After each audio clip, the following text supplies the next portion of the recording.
All right, my clock just clicked over to 9:01, and I think I'm going to go ahead and call us to order. My name's Eli Sagor. I'm with the University of Minnesota Cloquet Forestry Center. I'm an extension specialist based in Cloquet. This is really an exciting day for me. I am glad to have you all here for this, what I think of as kind of the second summit. This one we're calling Minnesota Forest Management and Wildlife Habitat Summit. This is the second event that we have organized together, we being the Minnesota Forest Habitat Collaborative and the University of Minnesota Sustainable Forest Education Cooperative. We did the first one back in 2017. That was a really great event at Timberlake Lodge. I know that many of you who are here today were at that event, and many of you who are here today were not. This event is going to be very different from that. It'll be sort of similar in theme, but unfortunately, we're all going to be sitting in our own rooms and not able, for better or worse, to gather around big tables and fill a ballroom at Timberlake Lodge. That was a good event. Second day of that event was a field day that was just terrific, really a highlight as well. So again, this one will be different, but I hope this will be pretty good, and I think it will. I think we've got some things. There are a lot of things that we can do online that we could not do in person that I hope will be productive too. I hope everybody was able to catch the buffet on the way in. We have some good breakfast options right at the back of the room. If you missed that, you can check that out throughout the day and throughout the event. Kidding, but so it goes. So back in 2017, we did a bunch of things. We had a good group of speakers, and we went out in the field and we talked about things, and we had these small working sessions gathered around tables.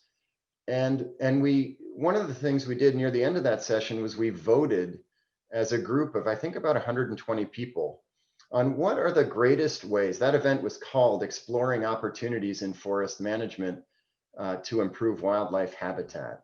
And we voted on what can we do together as a community to improve the wildlife habitat outcomes of our forest management activities. And we came up with this. And Peter and I and the others on the planning committee chuckled a little bit afterwards, because who could ever vote against this? But we decided collectively that the top priority was to manage for a range of cover types, patch sizes, and age class distributions across the landscape to meet the needs of a diverse range of wildlife species. Well, again, who could be opposed to that? And that's the apple pie and motherhood or whatever of our priority list. And I don't mean to make light of that. I mean, obviously, that's what we want to do. That's our job as resource managers, to produce value for society, for the companies and agencies and public that we all work for.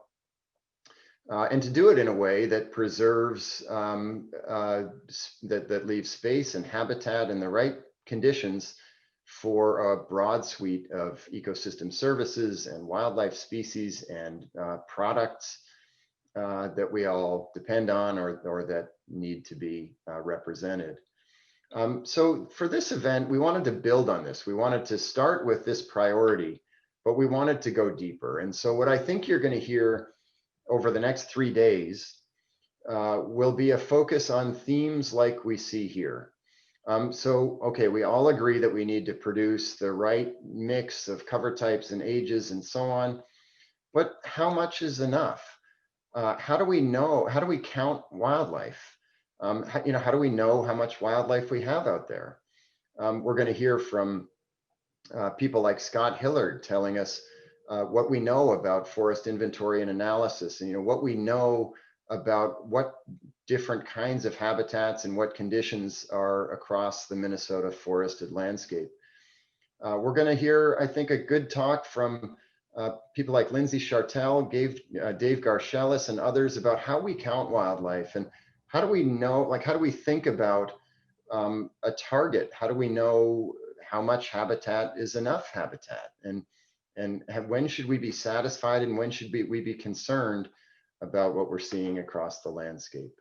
We're going to hear several talks about how do we define habitat, how do we measure habitat, So in some cases, we count birds as an example. In other cases, it's not so easy to count the animals themselves or the wildlife itself. In other cases, we count habitat. Well, how do we measure that? How do goals inform treatments on the ground? We're going to hear from Steve Sovinsky and Russ Rice about Brian Pike.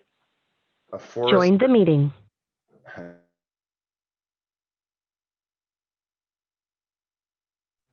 About how they make decisions to translate sort of SFRMP, Sustainable Forest Resource Management Plans, down to the area level and down to one specific plot on the ground.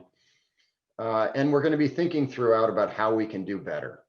And this is, one of the things that's different about being online from being in person is that we online, the downside is that you can't walk across the room to that person you haven't seen for a couple of years and shake their hand and catch up. You can't say, hey, it gets a little bit harder to follow up on a comment or a question that someone made. But there's a lot we can do. And this event is really designed to enable that, to enable you all to, to fully participate, to share what you know, and to help us figure out how we can all do better.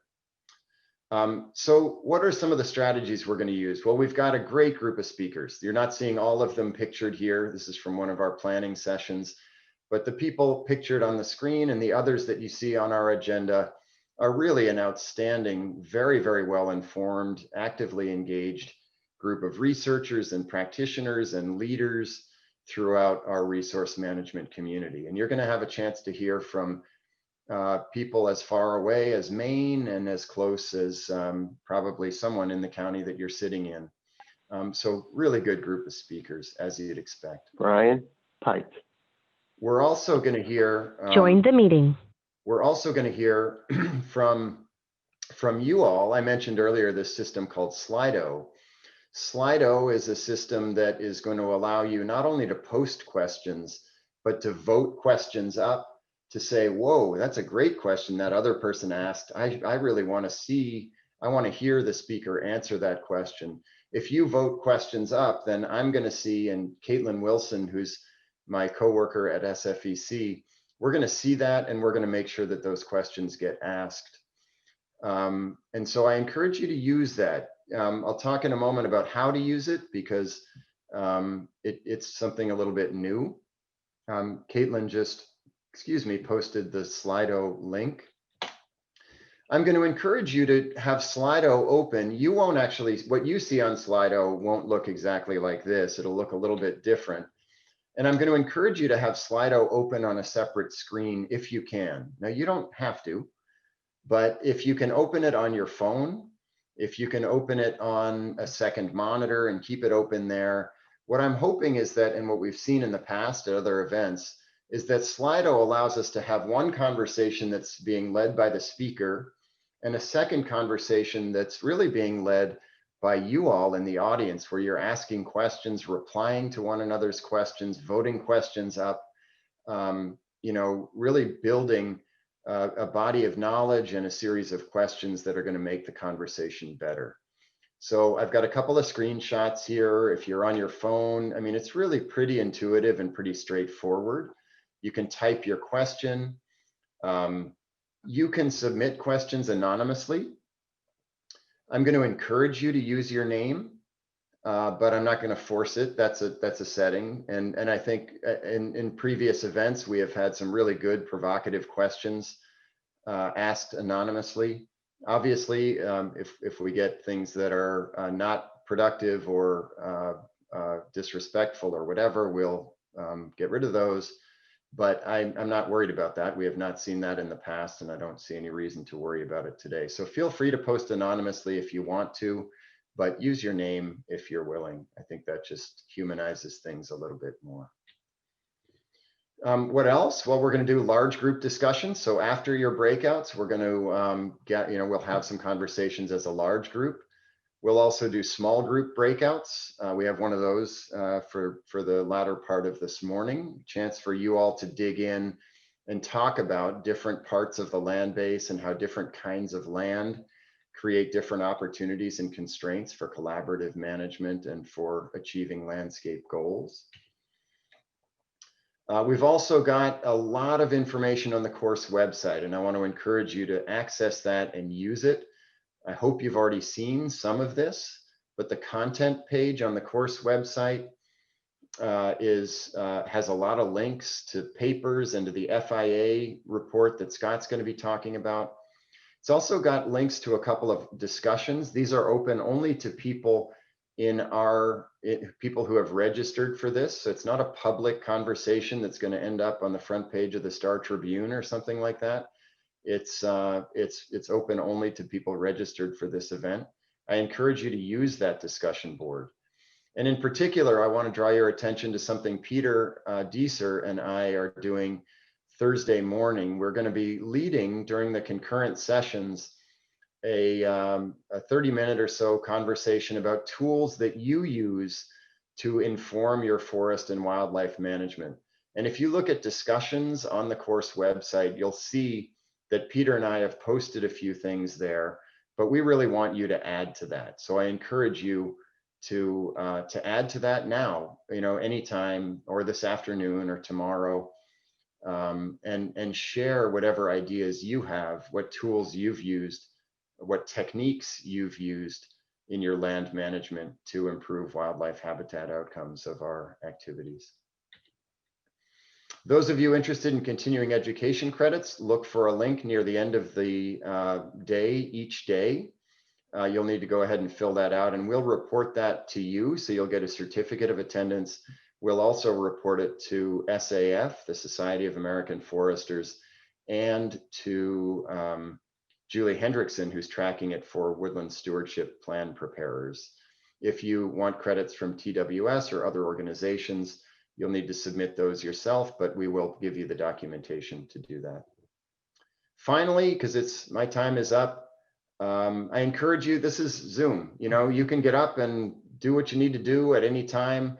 I have already asked you or encouraged you to leave your video on if you're willing, just so we can see faces rather than just black squares.